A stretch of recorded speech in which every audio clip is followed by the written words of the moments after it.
আসসালামু আলাইকুম।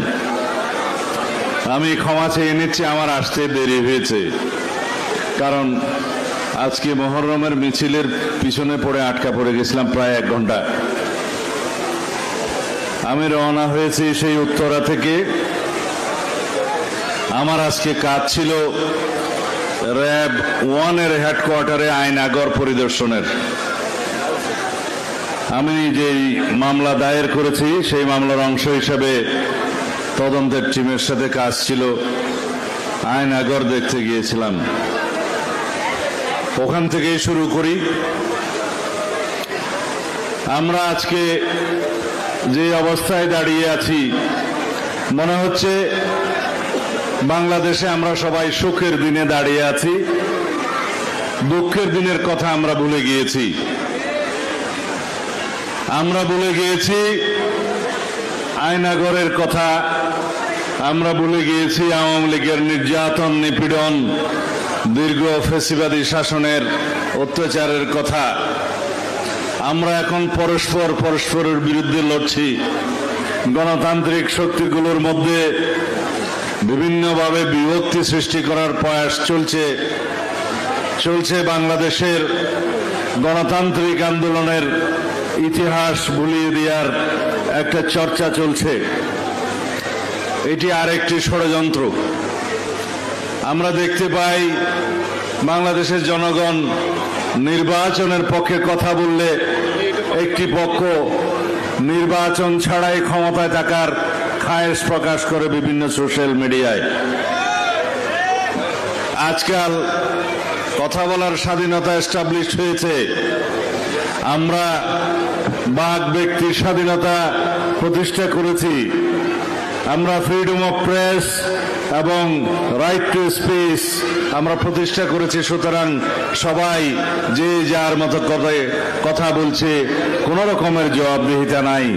আমরা কি বলতে চাচ্ছি, তাতে দেশের কি ক্ষতি হচ্ছে বা উপকার হচ্ছে, গণতন্ত্রের পক্ষে যাচ্ছে কিনা, সেটা আমরা বাদ বিচার করছি না। আমরা পরস্পরের মধ্যে আপোষে লড়াই শুরু করেছি, এটা কোনোভাবেই ভালো লক্ষণ নয়। আমরা যখন সংস্কারের কথা বলছি, যখন বিচারের কথা বলছি, অনেকেই বলছে আমরা সংস্কার চাই না, আমরা বিচার বিলম্বিত করতে চাই, আমরা শুধু নির্বাচন করছি। এই কথাগুলো কারা বলছে? যারা নির্বাচনে আসলে যাদের জামানত না থাকার কথা তারা বলছে। এই কথাগুলো যারা বলছে তারা আনুপাতিক হারে নির্বাচনের কথা যারা বলছে তারাই এই সমস্ত বয়ান দিচ্ছে। তারা আন্দাজে বয়ান দিচ্ছে, বলছে বাংলাদেশের মানুষ আনুপাতিক নির্বাচন চায়। আনুপাতিক নির্বাচন কি জিনিস আপনারা কেউ জানেন? আপনারা অনুপাত অনুসারে কোনোদিন ভোট দিয়েছেন? অনুপাতের নির্বাচন পৃথিবীর বিভিন্ন দেশে, কয়েকটি দেশে আছে, কোথাও পরীক্ষামূলকভাবে আছে। সেই অনুপাত হলো 100টা দল যদি দাঁড়ায় 1, 2, 3, 4 করে 100 নম্বর পর্যন্ত দিতে হবে। আপনি কাকে আগে চান, কাকে 2-এ চান, কাকে 3-এ চান। মাশাআল্লাহ, আমাদের দেশে এখন রেজিস্ট্রেশন যা হচ্ছে পলিটিক্যাল পার্টির বোধহয় 100 আমাদের এখানে ছাড়িয়ে যেতে পারে। এখন 50 ছাড়িয়ে গেছে। গণতন্ত্রে বলে কথা। এতগুলো রাজনৈতিক দল সবাই এখন রেজিস্ট্রেশন পাওয়ার জন্য মরিয়া হয়ে উঠেছে। 100 কতটা যেন দরখাস্ত দিয়েছে। নির্বাচন কমিশন সূত্রে জানা যায়, স্বামী সভাপতি, স্ত্রী সেক্রেটারি, ড্রয়িং রুম হলো পার্টির অফিস, তারাও রেজিস্ট্রেশন চায়। আমাদের আপত্তি নাই যদি নির্বাচন কমিশন তাদের নীতিমালা অনুসারে তাদের রেজিস্ট্রেশন দেয়। কিন্তু একটি দল, নতুন দল, ছাত্রদের দল, যাদের আমরা সফলতা কামনা করি, উজ্জ্বল ভবিষ্যৎ কামনা করি, রাজনৈতিক অভিজ্ঞতা অর্জনের জন্য আমরা পরামর্শ দিচ্ছি, তারা দাবি করছে মৌলিক সংস্কার না হলে, বিচার না হলে তারা নির্বাচন করবে না। তারা বলছে ওই নির্বাচন কমিশন থাকলে নির্বাচন করবে না। তারা বলছে পরিস্থিতি ঠিক না হলে নির্বাচন করবে না। তাই বাবারা, নির্বাচন করার জন্য আমাদের কি কি করতে হবে পরামর্শ দিলেই হয়, শুধু করবা না বললে কি হবে? কিভাবে করবে বললে আমরা না হয় পরামর্শ দেব। প্রথম থেকে তাদের ধারণা হয়েছে 5ই আগস্টের ছাত্র গণ অভ্যুত্থানের মালিক তারা। বাবারা, এই আইডিয়া তো শেখ মুজিবের আইডিয়া। শেখ হাসিনা বলতো মুক্তিযুদ্ধের চেতনার পুরোটাই ওরা হচ্ছে কন্ট্রাক্টর। মুক্তিযুদ্ধের চেতনা বিক্রি করতে করতে করতে আওয়ামী লীগ শেষ পর্যন্ত মুক্তিযুদ্ধের মতো করেই তাদেরকে বাংলার মানুষ বাহির করে দিয়েছে। এই চেতনা বিক্রি করবেন না। বাংলাদেশের সমস্ত মানুষ গত জুলাই আগস্টের গণ অভ্যুত্থানে অংশগ্রহণ করেছে। সমস্ত রাজনৈতিক দলের নেতা কর্মীরা রক্ত দিয়েছে। শুধু জাতীয়তাবাদী দলের নেতা কর্মীরা, ছাত্রদল, যুবদলের কর্মীরা 422 জন, ক্ষেত্রমতে 700-এর অধিক। বিএনপির যারা রাজনীতি করে তারা শহীদ হয়েছে। যারা শহীদ হয়েছে তাদের তালিকা আমরা এখনো পূর্ণাঙ্গভাবে করতে পারি নাই। 2000-এরও বেশি শহীদ হয়েছে বলে বিভিন্ন পত্র পত্রিকার হিসাব করে আমরা দেখেছি। তাদের প্রকৃত তালিকা এখনো এই সরকার করতে পারে নাই। জাতিসংঘ মানবাধিকার কমিশন ফ্যাক্ট ফাইন্ডিং কমিটি যে রিপোর্ট দিয়েছে, সেই রিপোর্ট অনুসারে তারা বলেছে 1400-এর মতো শহীদ হয়েছে। তাদের মধ্যে শতকরা 13% নারী ও শিশু। তাদের মধ্যে যারা নিহত হয়েছে, শহীদ হয়েছে, তারা শতকরা 66টি বুলেট খেয়েছে, যেগুলো মারণাস্ত্রের বুলেট, যেগুলো সামরিক বাহিনীর অস্ত্রে ব্যবহৃত হয়। তারা বলেছে 2000-এরও বেশি আহত, পঙ্গু হয়েছে, চিরতরে পঙ্গু হয়েছে। আমরা হিসাব জানি না, 5 শতাধিকেরও বেশি মানুষ 2 চোখে অন্ধ হয়েছে। 1 চোখের অন্ধ শত শত, তাদের এখনো হিসাব করতে পারে নাই কেউ। এই যখন অবস্থা, আমরা এখন পরস্পরের বিবাদে লেগে আছি। নির্বাচন করবে করবে না, করবে করবে না, এই বাহাসে আছি।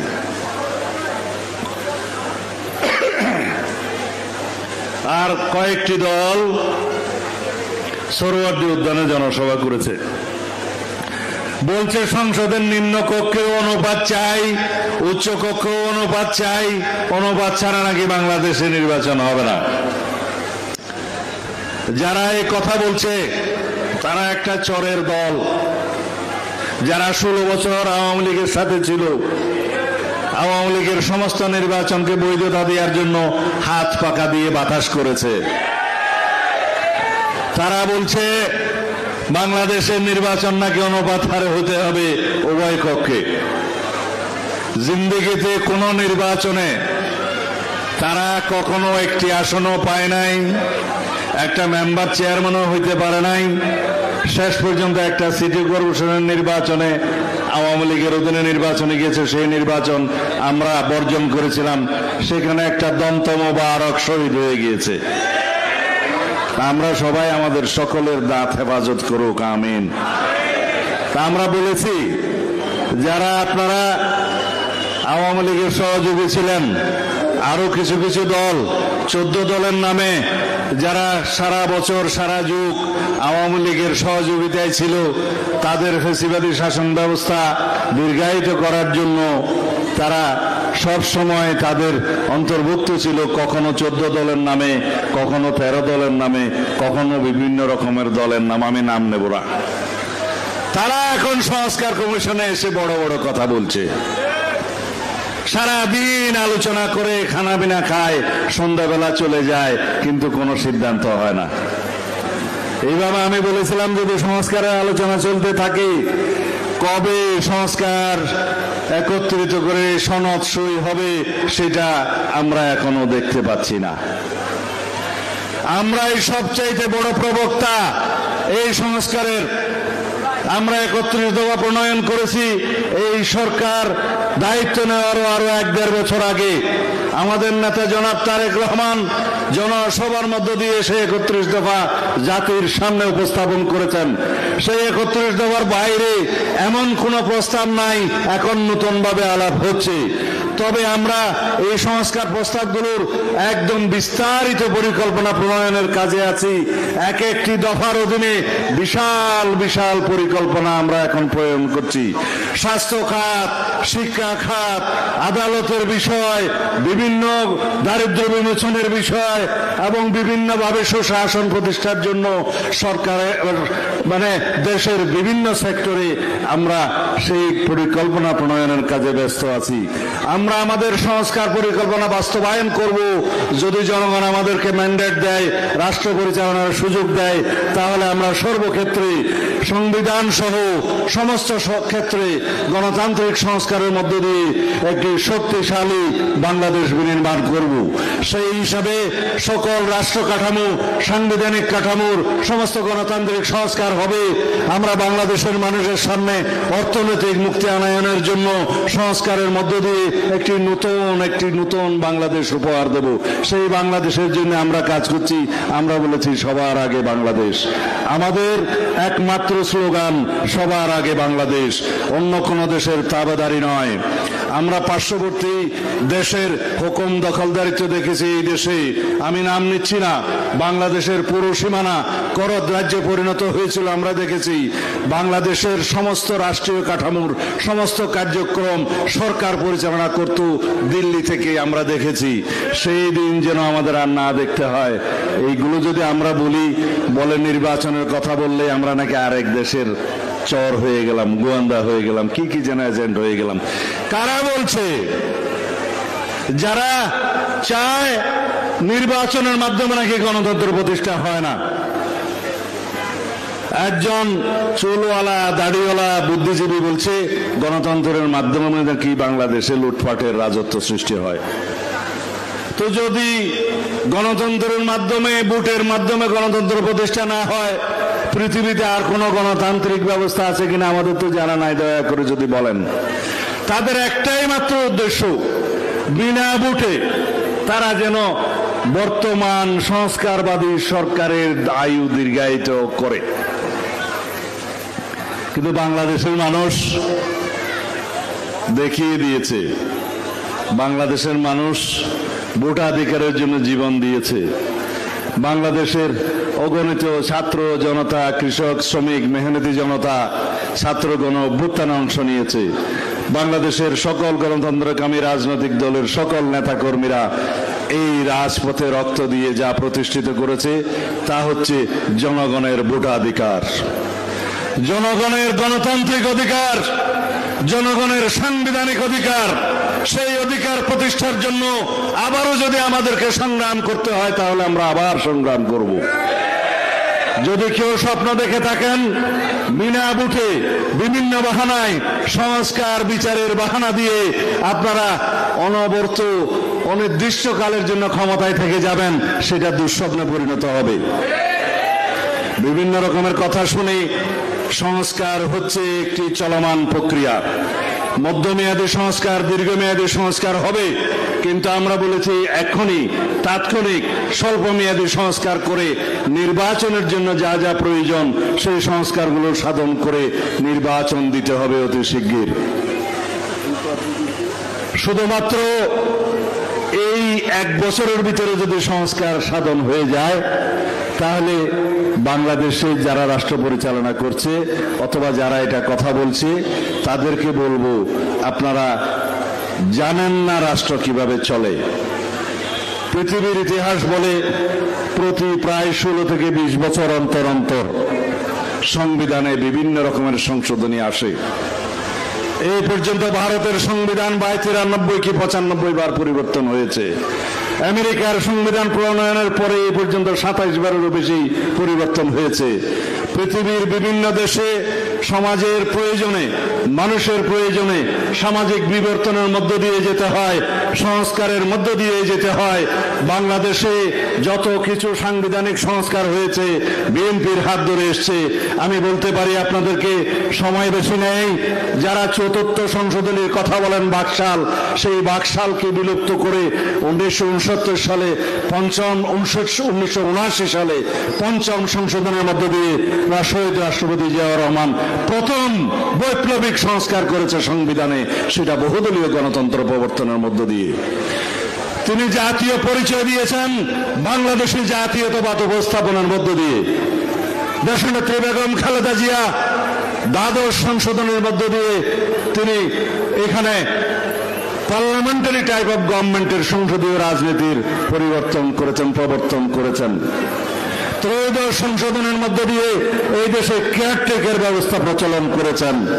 এইভাবে অবিরাম রাষ্ট্রীয়, সাংবিধানিক, গণতান্ত্রিক এবং উন্নয়নের প্রগতির জন্য যত রকমের সংস্কার সাধন হয়েছে আমাদের বিএনপির, বাংলাদেশ জাতীয়তাবাদী দলের হাত ধরে হয়েছে, শহীদ রাষ্ট্রপতি জিয়াউর রহমানের হাত ধরে হয়েছে, দেশনেত্রী বেগম খালেদা জিয়ার হাত ধরে হয়েছে। সুতরাং বন্ধুগণ, আহ্বান করব আগামী দিনে যে গণতান্ত্রিক বাংলাদেশ আমরা পেতে যাচ্ছি, বিনির্মাণ করার আমাদের শপথ আছে, শহীদের রক্তের শপথ আছে, গণ অভ্যুত্থানের আকাঙ্ক্ষা আছে, সারা বাংলাদেশের মানুষের প্রত্যাশা আছে। সেই বাংলাদেশে ইনশাআল্লাহ নেতৃত্ব দিবেন জনাব তারেক রহমান, আমাদের সকলের নেতা, বাংলাদেশের নেতা, বাংলাদেশের গণতন্ত্র রক্ষা কবচ, এদেশের স্বাধীনতার সার্বভৌমত্বের পাহারাদার হিসেবে বাংলাদেশের নেতৃত্ব দিয়ে সংস্কারের মধ্য দিয়ে বাংলাদেশকে এমন একটি উন্নত, সমৃদ্ধ, গণতান্ত্রিক রাষ্ট্রে পরিণত করবেন। সেই রাষ্ট্র গড়ার জন্য আমরা সকলেই ঐক্যবদ্ধ থাকতে হবে। ঐক্যই আমাদের শক্তি। যে ঐক্য গড়ে উঠেছে ফ্যাসিবাদ বিরোধী জাতীয় ঐক্য, সেই ঐক্যকে আমরা সমুন্নত রাখবো, সেই ঐক্যকে আমরা শক্তিতে পরিণত করি এবং সেই ঐক্যকে সামনে রেখে আমরা নতুন বাংলাদেশ, সমৃদ্ধ বাংলাদেশ, আমাদের সবার আগে বাংলাদেশ নীতি বাস্তবায়ন করবো ইনশাআল্লাহ। আমি আর বেশি বক্তব্য দেব না। আমরা সেই বাংলাদেশের প্রত্যাশায় সকলে ঐক্যবদ্ধ থাকবো, সমস্ত জাতি ঐক্যবদ্ধ থাকবো, সমস্ত গণতান্ত্রিক শক্তি, সমস্ত গণতান্ত্রিক রাজনৈতিক শক্তিকে ঐক্যবদ্ধ থাকার আহ্বান জানাবো। কারণ এই ঐক্যই আমাদের শক্তি। আমাদের মধ্যে যেন কোনো বিভক্তি না আসে, গণতান্ত্রিক শক্তি ক্রমের মধ্যে বিভেদ সৃষ্টির কোনো প্রচেষ্টা যেন সফল না হয়। আমরা সেই ঐক্যকে ধরে রেখে আমরা সবাই গণতান্ত্রিকভাবে প্রয়োজনে আমরা দ্বিমত পোষণ করব, বহুমত পোষণ করব, আমরা সকলে মিলে তারপরে দিন শেষে একটি রাস্তাতে এগিয়ে যাব। সেই রাস্তা হচ্ছে স্বাধীনতা, সার্বভৌমত্ব রক্ষার রাস্তা। সেই রাস্তা হচ্ছে গণতান্ত্রিক, উন্নত, সমৃদ্ধ রাষ্ট্র গঠনের রাস্তা। খোদা হাফেজ।